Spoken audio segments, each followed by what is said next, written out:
Sorry this one's a week late, but I ended up really sick and needed some time to recover. But hey, we're finally getting around to an ADG mod video for Season 7.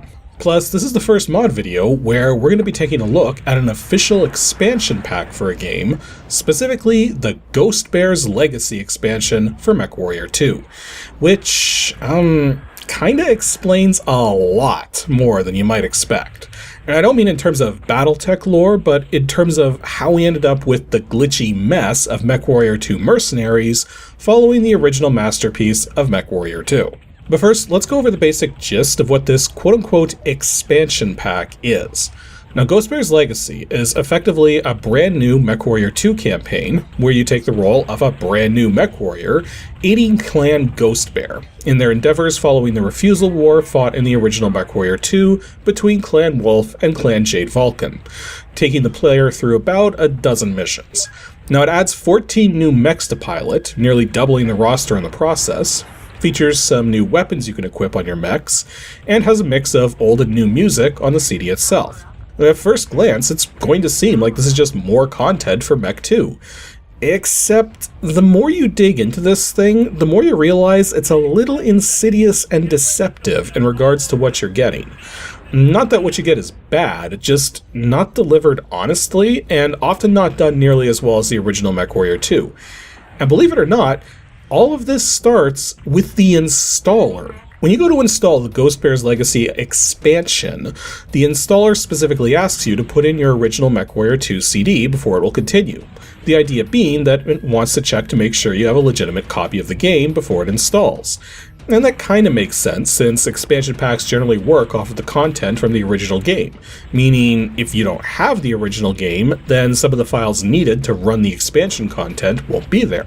But that check for the original CD is the only check the installer performs. It never asks you where MechWarrior 2 is installed on your hard drive, it never scans for its presence, it doesn't even install into the same directory. Yeah, this expansion is actually a fully realized standalone product able to run entirely on its own. It runs perfectly fine without the original MechWarrior 2 even installed because it doesn't need it. The check for the original MechWarrior 2 CD is the only thing that prevents this from being a standalone product. So yeah, that's kind of dishonest right there. Though truth be told, this is a very much cut back experience compared to the original Mech 2. When you boot into the game, you don't have quite as many options as you'd expect, as there's no training missions, no archive to look up lore and backstory within, and the instant action system, which allowed for a fair degree of customization, has been watered down to only allow customizing your own mech selection, and then all other parameters are chosen entirely at random, including your opposition, thus making this aspect of the program almost completely useless for testing builds and such. So really, the only thing to do is to play the main missions, with your first mission being a trial to officially obtain your MechWarrior status, pitting you up against 3 mechs, with the goal being to destroy as many of them as you can before ejecting, with your initial rank being based off of how many you take out. This makes absolutely no sense, not because of what's going on, but because of how it's been represented in the game here.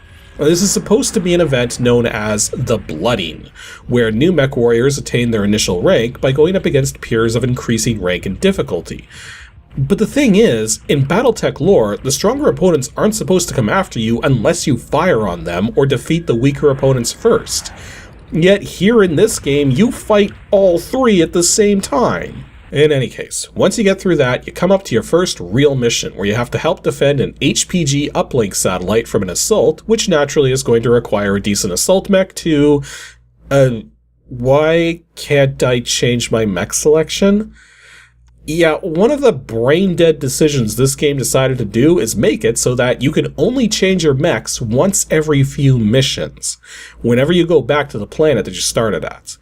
And couple this with the very high level of difficulty of all of the missions, and it actually makes very little sense to ever pilot anything other than an assault mech. Which unfortunately also means that advertising point of there being 14 new mechs to pilot actually turns out to be incredibly stupid. In fact, let's drive the point home even harder. First, let's make a list of the 14 new mechs added to the game. The 30-ton Incubus, 35-ton Horned Owl, 35-ton Raven, 40-ton Phantom, 65-ton Linebacker, 70-ton Grizzly, 80-ton Hatamoto Chi, 80-ton Naga, 80-ton Victor, 95-ton Executioner, and the last 4 mechs are all 100 tons, including the misspelled Annihilator, Atlas, Kodiak, and finally the Stone Rhino. Now, something important to remember here is that this is a game where you're playing as a member of one of the clans, who have substantially more potent technology than the Inner Sphere, yet 5 of these 14 mechs are Inner Sphere mechs. Now, this isn't like in Mech 2 Mercenaries where the Inner Sphere and Clan Tech is being properly separated out. There is only Clan Tech in this game, meaning the Inner Sphere mechs had to be, in a sense, converted into Clan Tech to work within the game engine, meaning they don't exactly behave as expected. Still, the notion of a clan member piloting an Inner Sphere mech seems like treason, so we're going to omit them from our viable selections, meaning we're down to 9. But since the missions are incredibly difficult, and since you can only change your mech once every few missions, you're pretty much stuck using assault mechs if you want to live, i.e. any mech with a tonnage of 80 or higher, which now cuts our selection down to only 4.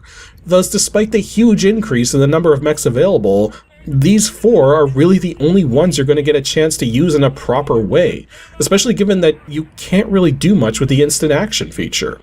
What should have been an awesome addition ends up being needlessly curtailed because of the inability to change mechs with every mission. Although one thing you're going to notice when you go into the mech lab is that, the computer sounds a little different. For a reason I'm not certain about, they weren't able to get the original voice actor, Carol Ruggier, back to do more computer voice work. So her voice shows up for a few aspects that were recorded for the original game, but has otherwise been replaced with a male voice, which really doesn't have a computerized sound to it. Which, yes, I understand that modern speaking computing devices don't have computerized sounds to them either, because they're trying to be more personable. But part of the reason for making a computer voice sound computerized is so that you can distinguish it from regular people in a situation where having that distinction is desirable. Because of this, whenever things happen in the missions now, it takes me a moment to mentally process if my mech is talking to me or if it's a communication from a friendly unit. Now, there's also 2 other things you're going to notice in the mech lab when you go to modify a mech loadout. Mechs can now have up to 14 weapons, not just 10, just like in MechWarrior 2 Mercenaries, and there's a handful of new weapons including the AMS, NARC, Arrow 4 missiles, Inferno SRM-2s, and Inferno Streak SRM-2s. The AMS, or anti-missile system, is not selectable in combat and instead automatically burns ammo to take down missiles which are locked onto you. The NARC is a homing beacon, which, once attached to a target, provides a permanent target lock for your homing weapons. The Arrow 4 is an extremely large weapon system, able to launch incredibly powerful missiles, which have a massive blast radius, even though you can't visually see the blast. And the Inferno SRM-2s and SSRM-2s are freaking OP as heck. Seriously, one of the things I learned about a quarter way into this thing is that most of the mech loadouts are not designed with good heat dissipation properties. Loading a quad of 4 Inferno SSRM-2s onto your mech and launching a single volley into an opponent will often leave them so overheated they won't be able to fight back. Now, throw a couple more volleys their way and you can eventually cause them to self-destruct from the heat overage. This tactic works so well, it can carry you through pretty much the entire game, though you will still need conventional weapons for taking out non-mech targets, like dropships or buildings or such. Speaking of, that's one thing I find disappointing in this expansion are the map layouts. Now, many of the maps are surprisingly barren, save for whatever your primary target is. Now, there are a few exceptions, like this forest here. But maps like these are unfortunately the exceptions. Most of what's here are just flat and uninspired. Well, maybe with a wall or 2 here or there, and the secondary objectives for all the missions are even less inspired, often being so blatant that it's impossible to clear the primary objective without also clearing the secondary objective. Another thing you're going to notice too is that between missions, you often have FMVs to watch now, but these FMVs are just long sequences of your dropship flying around, repeated over and over and over and over again.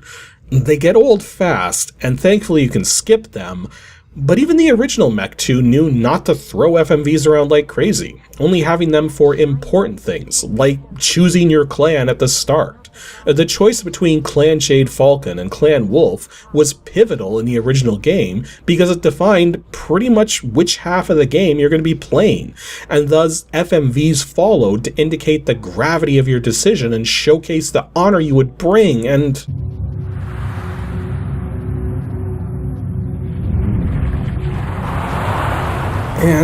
this game doesn't have that. Instead of having a glorious introductory FMV to explain the nature of the clan you're going to become a part of, we instead have long boring fillers of dropship flights. Freaking brilliant. And in terms of the quality of the missions, it's a mixed bag of the entire spectrum.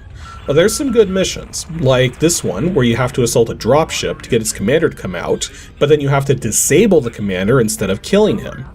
Basically, you have to shoot out one of his legs without destroying the body, head, or both legs, which is kinda hard to do when the initial assault on the dropship can leave you very strapped on resources.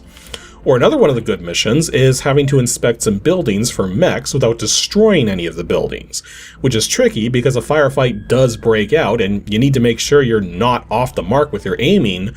But it's made even more ironic when you finish your scans and realize none of the suspected buildings have mechs hiding within them. But there are some bog standard missions as well, like defending your dropship from waves of attackers or just blowing up some targets in an empty field or in a canyon. And then you have some incredibly lazy missions.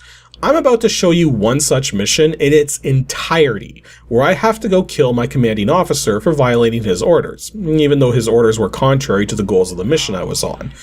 Basically, a trial of grievance.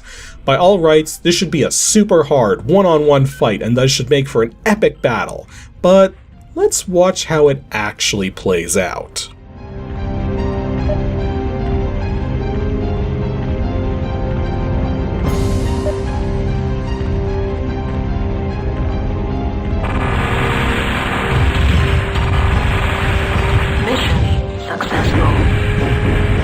Okay, from the moment my mech finished powering up to the moment my former CO exploded took about 20.5 seconds. This was the dumbest mission by far in this thing, but it goes to show just how lackluster some of the missions can get. So yeah, overall, Ghost Bear's Legacy did not win me over, but it explains a few things given that the Mech 2 engine here is in a sort of transitional state between where it started and where it ended up for Mech 2 Mercenaries. Again, this is technically a standalone product, as it does not require the original MechWarrior 2 to even be installed. All it does is check to see if you have a copy of this CD, and the rest is entirely its own merits. Quite frankly, this feels like an inferior MechWarrior 2 as opposed to a proper expansion. A proper expansion would allow you to utilize the content provided the same way the base game would, but because this doesn't use the base game at all, that's not possible, and thus a large portion of what's here ends up worthless. It also doesn't provide nearly as much lore and backstory as you would hope to have, especially given how well the original game handled this. Thus, you don't really feel the same motivation for performing these missions as you would have fighting for Clan Jade Falcon or Clan Wolf. All that said though, there's nothing inherently wrong with the content. I mean, yeah, the Annihilator's name is spelled wrong, and there's a glitch with the Mech Lab which causes your variant names to disappear after you type them in, even though it records them properly. But in terms of raw gameplay, it all works as expected, and is still fun in that regards. What I'm trying to say is that the content here is not up to the same standards set by the original MechWarrior 2, but it's not unplayable by any stretch, and still worth a look if you enjoy Battletech stuff and can get a copy for cheap. I got my copy loose in its original jewel case for $20 Canadian, which is about $15 US at the moment, so a little higher than I wanted to pay, but not outrageous, with fully boxed and sealed copies typically going for between $40 and $60 US.